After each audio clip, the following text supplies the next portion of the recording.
The following conversation is for a mature audience. We provide a safe and warm environment for our guests to share in their own experiences, to speak their truth out loud. Viewer discretion is advised.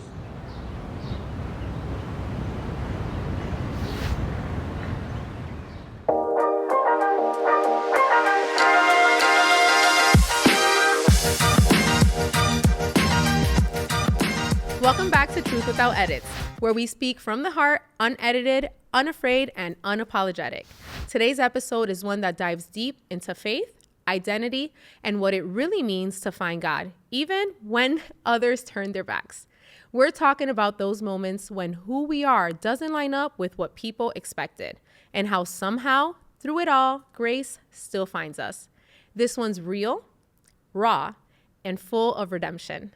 Our guest today is Zoe, a woman whose story is both powerful and freeing.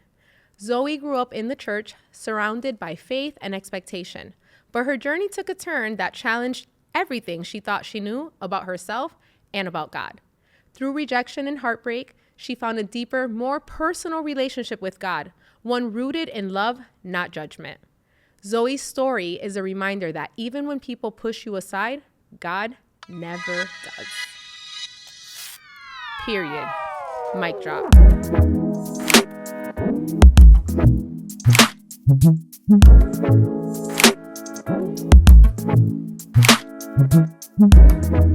Zoe, welcome to Truth Without Edits. Hi, yes. I'm so happy to have you here. I'm so excited to be here. Yes. So Zoe, real quick before we even get started, girl, because you're not just anybody. I love you. You are family to me. We've been in each other's lives since I was little. Since you were little, Yeah. right? Because your mom and I are best of friends. And so I've watched you grow and I've loved you. And I used to pick you up every day from school when I had my transportation business because your mom trusted me and hired me to do that.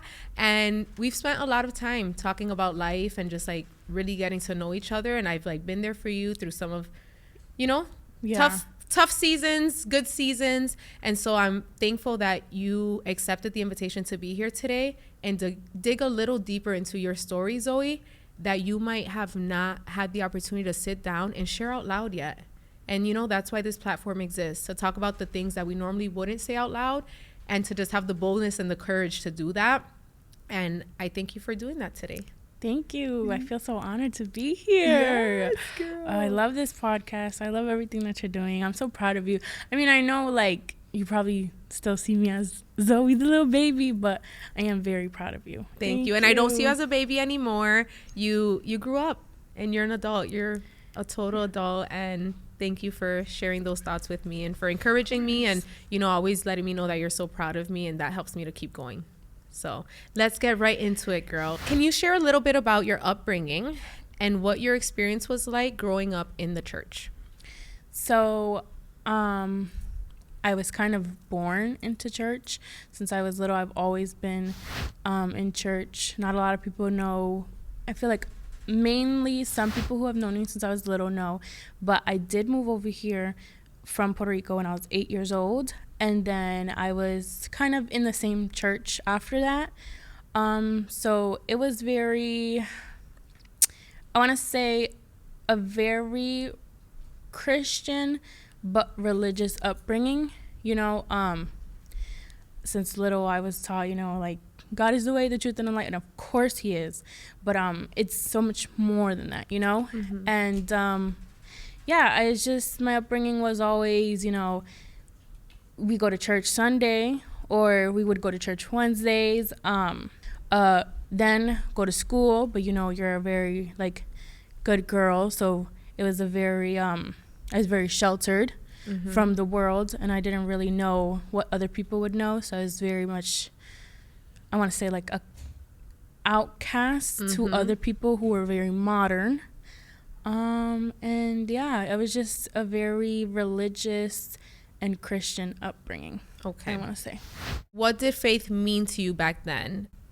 And how did it shape your early identity, right? Because you grew up in a very Christian household, a very religious household. So we can talk about religion, but oftentimes religion and faith can be two different things. Yeah. What did faith mean to you even in that upbringing, and how did it shape your early identity?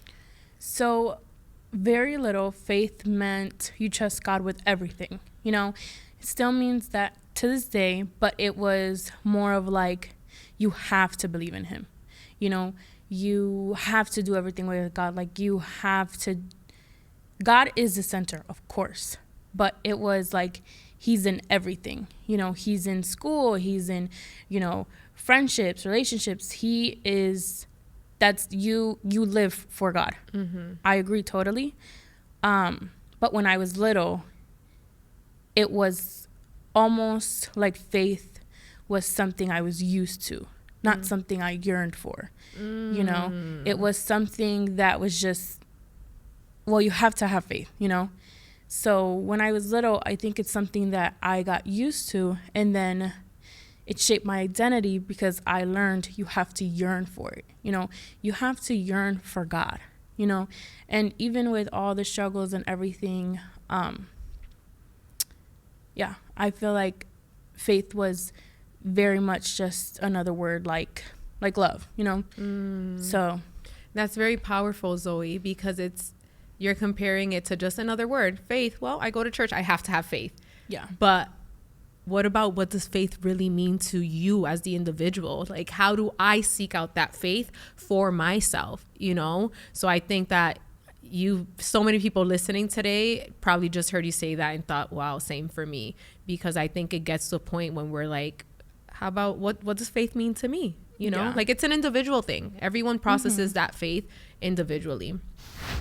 So Zoe, we've had a chance to talk off camera and we've talked a lot, and you mentioned that you grew up to be the opposite of what they expected of you. Please talk to us about what that journey has been like for you. So growing up, I felt like I was someone, like, I want to say a girl because now I'm a woman, but I was a girl that was expected to follow the rules, was expected to live meet a guy, marry him, guys have kids, and the cycle repeats, you know? It's a very kind of, not strict, but a very like traditional. Yes, a very traditional way. Yep. So I was I grew up very traditional, and everyone expected, you know, since I was quiet and people would walk all over me, I was expected like, oh, she's just gonna be traditional, you know, she's just gonna be the big girl, let's say that, because I did go through a lot of bullying, which did affect my growing up. I was gonna be the big girl who, you know, followed the church, and I was gonna be in the church forever, and I was gonna serve the church forever, and that was what it was expected of me, you know? And I don't want to say just from my family, but from everyone as well, you know? So it was very, very hard. You're in church and everything is about God, and, you know, you go to school, but don't forget about God. And, you know, you're going to meet a guy through God, and, you know, you're going to marry him, and you're going to give your kids to God. And it was just always very religious. So you had these religious traditional expectations over you, yes. Right? I'm sure as your parents were raising you, every parent wants what's best for their child, right? So I'm sure they love God, and now they're raising their children in the church, and they want you to love God just as much as they do, right? Of course. So while all these expectations are being put over your head, Zoe, at what point does something shift where you feel like, I'm the total opposite from what they expected me to be? So I am my parents' first child, so everything wasn't very rainbows and sunshine. You know, as I am their first child, I am their first experience in raising a kid, which I'll say that. And I always knew something was off. You know, I didn't want to label myself, or, you know, I want to bring back to when growing up, I was still, you know, I lived religiously, but I was open-minded. You know, I never judged anyone, and still to this day I don't judge anyone because it's just not worth it, you know? I want to say when I was about 14, I started feeling very different towards everything. I started questioning God. I started questioning myself. I started questioning my own parents. I started questioning why why am I living? Why am I even here? And there was just more to my story. Like, there was just a lot, even growing up with the whole bullying is just very much impacted my life, but not in a certain way where people get bullied and they become the totally opposite person, but where I started believing these things. So I just felt very different, and growing up in church, I was like, well, I don't really see what they see. Yes, I see myself, but I don't see my future. I don't understand. Like, it was a very much back and forth with myself before I even brought it up to God. It was like doubting myself, questioning myself, and then I started feeling different towards certain things. And things that we would be like, no, that's wrong. I would be like, but why? Something shifted. I did not understand what it was. And that's when I had to take a minute and step back and be like, okay, like, I'm going to bring it up to God. But then I felt like there was nothing there. I got so used to the idea of God and the idea of church and the idea of, well, we follow him, we are his children. But I was like, okay, well, I don't feel this, and it, like I said, shifted everything. But since I was little, since I could remember, I always felt different, Of course. In what sense? Like, in what sense different? My parents wanted this life for me, but I couldn't see myself in that life, And even then, I struggled a lot with depression and anxiety, and it was getting the best of me eventually. And I remember I would, be in my room and I'm like, I don't understand this. I don't understand these feelings, because depression and anxiety is not something people talk about very often.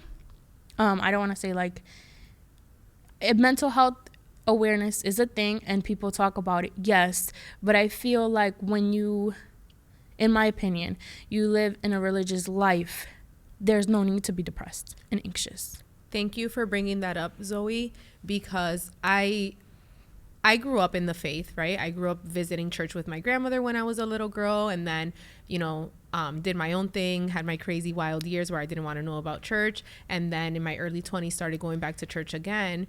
And I would think when I started going back to church, and if I ever would have a conversation with someone who was dealing with panic attacks, anxiety, depression, I was kind of like, I don't know. Like, I had this thought process of what you just said. There's no way that you're having panic attacks. There's no way that you're depressed. There's no way you're anxious. You go to church. You serve a living God. What an erroneous thought process, right, Zoe? Like, that because you serve God, quote unquote, or you go to a church, you can't be depressed or have panic attacks or go through anxiety. I used to think that. Yeah. I would see other people, like, obviously I was 14, 15, so I had friends, and I would see them like having panic attacks and anxiety attacks, and I'm like, oh my gosh, like, the empath in me was like, let me help you. But then I would question myself and be like, I don't know what this is actually. Like, I don't know how to help you. I can't go through this, not knowing that I was already going through it, and depression is one word, but it's so much more than that. And anxiety is one word, but it's so much more than that. Anxiety is not, oh, she's shaking and she's fearful of things. No. Anxiety can be paranoia, can be questioning, can be doubting. And depression is not, oh, she's sad, she doesn't want to be here. No, it's, I don't understand my life. I don't understand myself. I do not want to be here, but it's so much more. Can you walk us through what that journey felt like? Like, now you are the Zoe that is experiencing things that the church and your parents possibly said that you shouldn't be dealing with. You're feeling a way that you shouldn't be feeling, quote unquote, but you are. Yeah, everything. And then it was depression, the anxiety. And then it was interesting thoughts about finding girls pretty and being like, okay, like, that's my friend. She's so pretty. You would think that's just me complimenting her, but there was a deeper meaning what I didn't know, and obviously growing up in the church, that a woman with a woman is a sin, just as a man and a man is a sin. In my opinion, when you come out as gay or lesbian or stuff like that, it's an automatic, you are going straight to hell. And that was what I sought for myself before anyone knew. I was like, oh my gosh, like, what's going on? Like, no, this isn't right. And I was like, no, like, this is just me getting caught up in the modern life, and like I said, growing up, I was sheltered. So I didn't really see, my parents did an amazing job with me because I am sitting here speaking my truth. That's right, and girl. They are supportive. That's right. Oh my gosh, sorry. It's okay. We have tissues somewhere. It's okay, girl. That's what you're here for, Zoe. That is what you're here for. Speak your truth and the tissues are coming, girl. This is what it's all about, girl.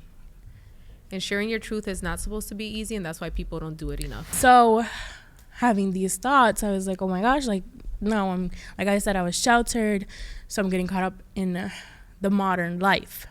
But then this is where it gets rocky, and going to church, and God became he's just there. Because I remember, like, I would be in my room and I would be praying, and I'm like, God, why am I feeling this way? Like, this is so wrong. Like, you wouldn't do this to me. No, I grew up in church. I did everything right. I read the Bible. I'm literally living by the book. And that's where I caught myself. I'm living by the book. I'm not living through him. Living by the book and what people and church expect of me, not what I should expect for myself. Yes, this is a sin, but that has not changed how God sees me. You don't want to sit with me, it's okay. God's going to sit with me. And that's what I didn't realize until a couple years ago. That's when my depression and my anxiety got stronger, and I was like, okay, like, this is so weird, and like, I need to find a man right now. I was 15 thinking to myself, if I don't find a guy, I don't know what I'm going to do. And I started trying to fitting in with the wrong crowd. And, oh, okay, I see you like this, so I'm going to be like this. Or, oh, okay, they like that, I'm going to do that too. And then I started slowly losing myself.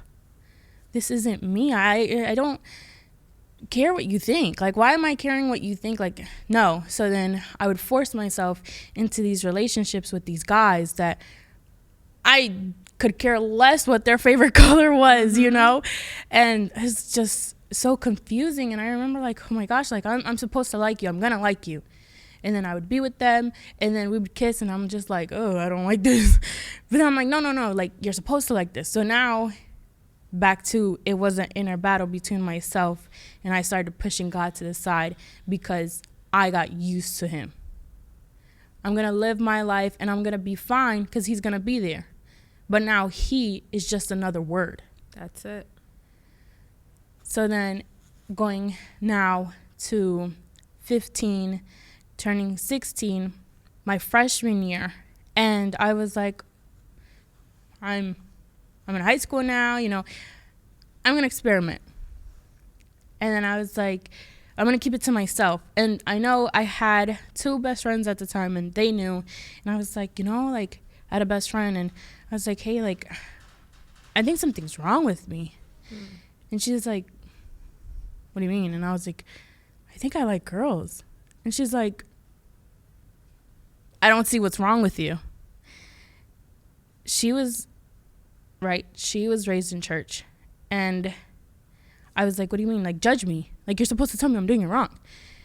And she's like, you're not doing anything wrong. You're just telling me your preference. And she was like, Zoe, I don't care if you like girls or not. It doesn't change the fact that we're still friends. And that doesn't mean that God doesn't love you. So then I pushed her away because I was like, no, like, this isn't the answer I want. So then I went to another friend. It's like you wanted her to correct you. Yeah, I wanted her to tell me that what I was thinking was wrong. That friend, she was born and raised in church as well. Now there's another friend who was born and raised in church as well. And I was like, oh, like, I'm going through this and I don't know what to do. And I want to like guys. I really do. Like, I had a boyfriend at the time and I was like, I want to like him. What am I doing wrong? And she's like, well, maybe he's not the one for you. Break up with him and find another one. Okay. Now I'm going to get closer to you. You said what I wanted to hear. And then I met a girl. And we were friends. And all these feelings and thoughts and emotions came in. And I was like, no, this is so wrong. And then I pushed her away. And it hurt. I was like, why is this hurting me? She's just my friend. Then a little friend called depression rolled around. And I started self-harming. Because I kept having these thoughts. And I was like, no, like, oh, here we go again. I was like, this is so wrong. Like, no. So I would harm myself to have those thoughts go away. And then anxiety rolled around and I stopped eating and I started losing weight. So then the person that I wanted to be to fit in, I became. And then I lost myself again. And I was like, okay, like, I'm done. You must not be real because you are not helping me. And you know, Zoe, it's okay, you know, to let the tears flow because this is very deep and this is very raw and this is your life that you lived that no one else lived. And as you're speaking, I can't help but to hurt because I love you. And because it has always bothered me that church culture will push away someone that says, I'm gay, I'm a lesbian. And maybe let me take it back a little bit. Not all people who serve God push away people who say I'm gay or I'm a lesbian. Not all churches push them away. That's why I gave you the two friend perspective, because now the friend that I pushed away, I'm very close with. And now we attend church together. So it's kind of like cliques. You know how in high school there's cliques? I see cliques when I go to church. I'm not saying that, like you said, every church is like this, but there was cliques. Obviously, you would fit in or you wouldn't fit in. And like you said, there are people that live just like me, but want to be involved in church. But church people push them away because of their sin. But being a judgmental person is a sin. So you just pushed away a sin for another. Whew. Girl, and that is what's mind-boggling, Zoe, because maybe your sin is apparent and public to people because they may see you walk in with another woman. But what about the sin of the person sinning in private? You know, what about the liar? Because that's a sin.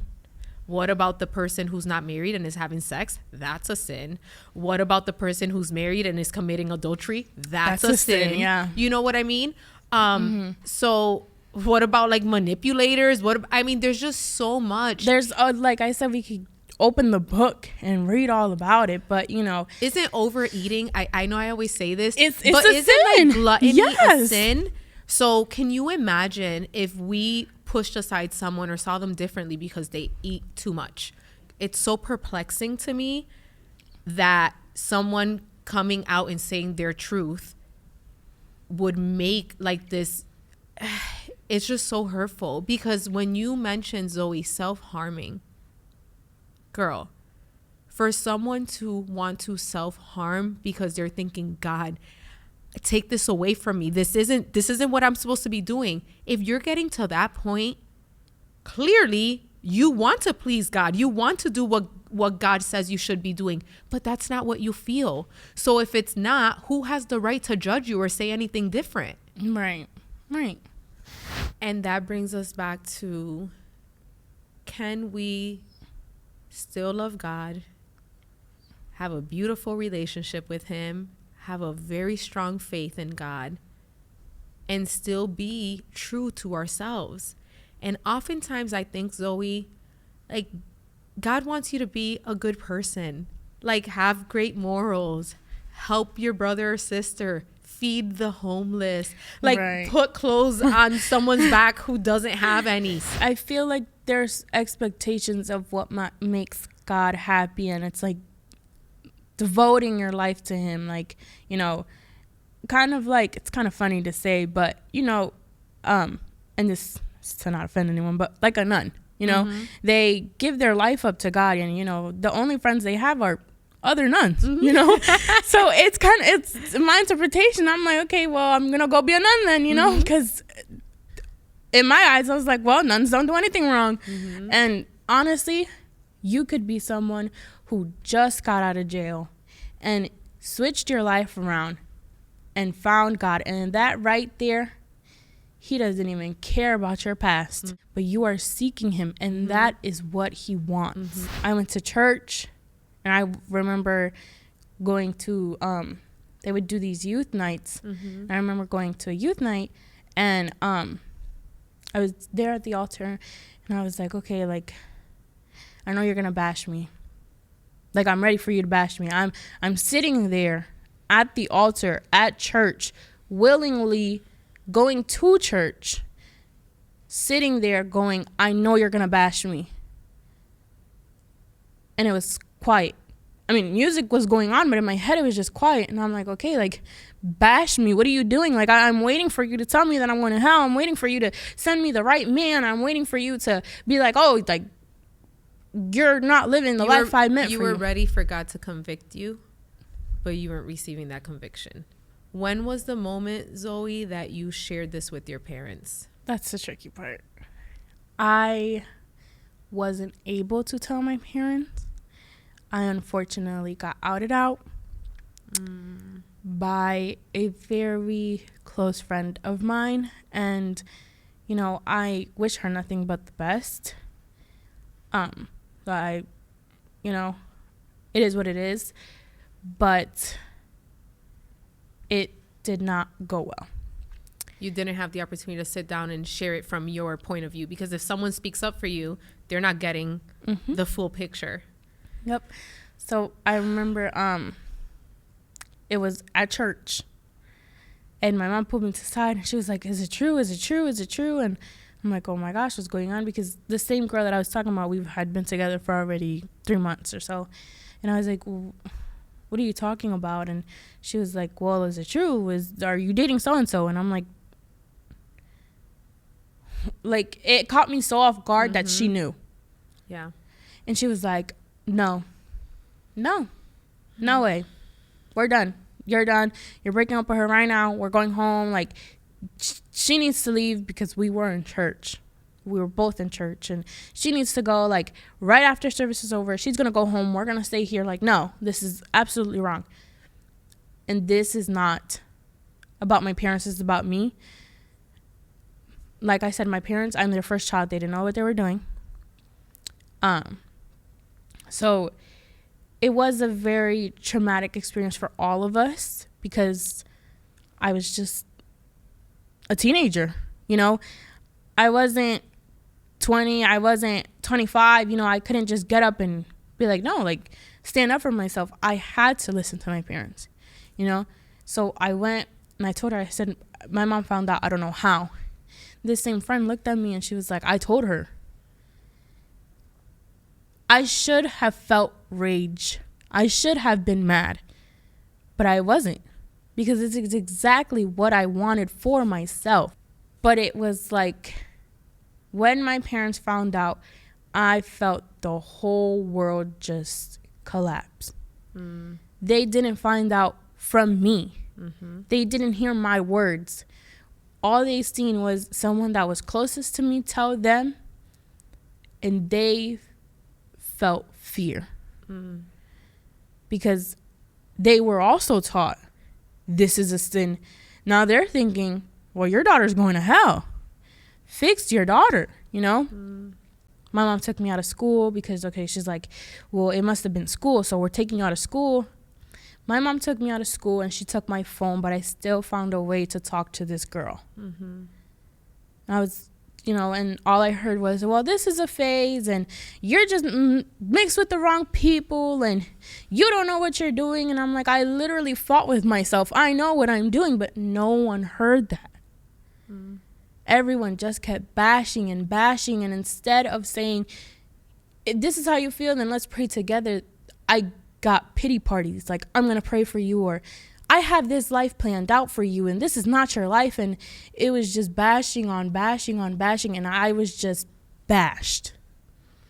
And it made the depression, anxiety that once left, not because I started living myself, but because I knew that I wasn't getting bashed by God, come back.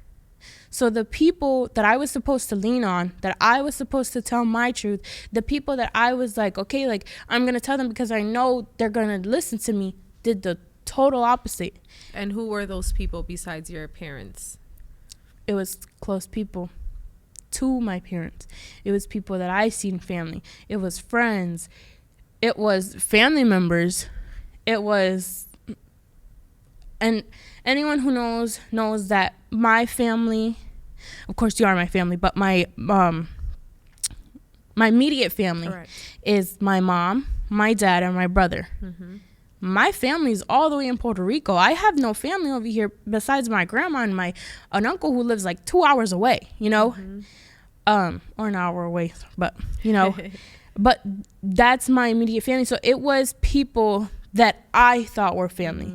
My chosen family were bashing me, and still to this day I get bashed, but now I could care less, but it was people that I thought I was like, okay, like this is what I'm gonna do, and I just got bashed over and over again, and it was depression and anxiety over and over again, and it was being isolated from everyone. I ended up going to a private school, and I made friends there, and even those friends knew that I didn't like guys, because by that time, being isolated, you or certain people, my parents thought being isolated was going to pull me closer to God, but it only made me run. And I thought running from the church was what I needed, but I masked it, and I was actually running from God. And I was like, oh, I'm running away from my parents. No, I'm running from God.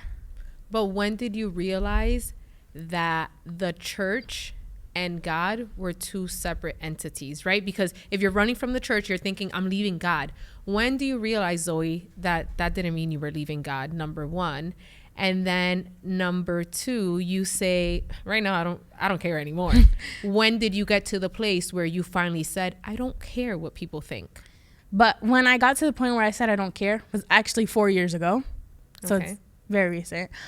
When you run away from the church, you feel like you're running away from God. Yeah. At what point in your life do you realize you're not running away from God? You ran away from the church building, right? But you've never left God. When I was alone, when no one was in my corner, when I got pity parties, when I was, when I was being told this is the life I've had for you, but I still kept on telling myself, even though they are bashing you, there's one person that has yet to bash you. That's it. And I remember being in my room, like I said, I was struggling with my depression and anxiety, and I was like, okay, like I was isolated. So I was like, okay, like I'm done. This isn't the life I want. I think I'm going to commit. I think I'm going to do it. I feel like now my parents hate me, which was far from the truth. There's nothing else. If I die right now, no boyfriend, no girlfriend, if I die right now, I'm going straight to heaven, and I can't commit another sin. My God. Zoe, you... Oh my gosh. You sharing that is what makes me so irate about this culture that we're living in. Because I don't even know what to describe it, but at times I think God is really up there laughing at everyone who wants to set up systems and rules and policies and all these things to follow. And God's like, what are you doing? Because if a woman like you who loves God is willing to go to the point where you can contemplate taking your life so that you don't sin, that is not what God wants. So when you're in church, in my personal experience, you get so used to God, and not even him, but just the word God, that you don't think to remember, oh wait, he's actually here with me. The intimacy with God. You get so used to the everyday routine, the structure, the system, you tend to forget the intimacy with God. So if you're only thinking about God at church, what about the intimate moments when you get to your home, when you're in that quiet space with him? And oftentimes people who get out of the system oftentimes experience God at a deeper level. And I know that sounds crazy to people listening, but I can testify. I'm now the suicidal thoughts. At this point, I had already begun, I guess I relapsed into harming myself, and I experienced, this is the raw truth, I burned myself, I cut myself, I starved myself, I was on a just water diet. I mean, I was making myself suffer because I thought that is what I needed to do in order to stop this sin. I mean, I spent, like, when I was struggling with my depression, I think I spent about 2 hours in the shower scrubbing myself because I was just not comfortable with my body and my thoughts. And I was like, I need to rinse it off. And it's kind of like a psychosis, I think I used that word right. But you're scrubbing yourself thinking you're just washing yourself off, but in your head you're trying to wash away the sin that can't be washed away. I always say God used my brother, because I remember going downstairs and seeing him, and he hugged me and he said, I'm so happy you're up. Girl. And he was young, and I was like, that sentence just hit me. What? He was like, he's young, so he was like, yeah, we can go do this now. Come into my room, we could go play now. Like, telling me, like, I'm so happy you're up. And I was like, okay, like, I didn't think nothing of it because I had my mind set. What am I doing? And I just broke down in my room. I was like, what am I doing? What am I doing? What am I doing? And I went to go grab pills again. And then I heard him. He was like, if you do this, you will not see me. Girl. He said, this is not what I have planned for you. If you did not die the first time, what makes you think I'm going to have you die the second time? It's one of those things, like, why do we try to fake it till we make it? Why do we try to impress people or try to do things just to look a certain way when God knows you wholeheartedly, every fiber, every cell? And if you are living just to make other people happy, but you're self-harming, you want to die, you're so unhappy, what are you really doing? Once I accepted who I was, is when I fully accepted God. I said, you're the only one that hasn't left my side, or that hasn't bashed me, or that hasn't told me that there's something wrong with me. Like, preach it. That's it. Period. Point blank. That's it. Like, I can testify, Zoe, to going through the darkest seasons, and it's just me and God. Like, it's just me and God. It's no one else. Like, it's just me and God, Like, it's not the church. It's not the friends. It's not the family members. Like, it's me and God. It always has been. It always will be, So when it boils down to it, whatever it is that you're doing that may not make others happy or see you a certain way, it's you and God. Girl, it's you and God. It's your one life that God gave you. It's you and God. So when you're speaking to him and he's answering, I'm here with you. I'm sitting with you. That's what he wants. He wants that relationship. And that's what you're doing. When you look back, what are you most proud of about the woman that you have become? I think what I'm most proud of is that I don't live for anyone else but me and God. I stopped caring about what people think. I started living my own life. And I did everything that I was told I couldn't do. Mm-hmm. In a sense of, not a lot of people know this, but I dropped out of school. Mm-hmm. And I'm sitting here on this couch as a criminal justice major in college. Yay! So proud of you, Zoe. And I'm sitting here in a happy, healthy relationship for 3 years now. Look at that. And I'm sitting here and I am still walking with God. Amen. And my lifestyle isn't what you expect it to be, but I am proud to say that if I would have successfully harmed myself or died that day that I wanted to, I would have missed out on the life that he had planned for me. Girl. Zoe, this conversation has been so deep, so good, so eye-opening for anyone who's listening today. Finish this sentence. Walking in truth means... Walking in truth means walking with your true self. Amen. That's it. That's a wrap, Zoe. Yay, we did it. Come hug me because that was so good.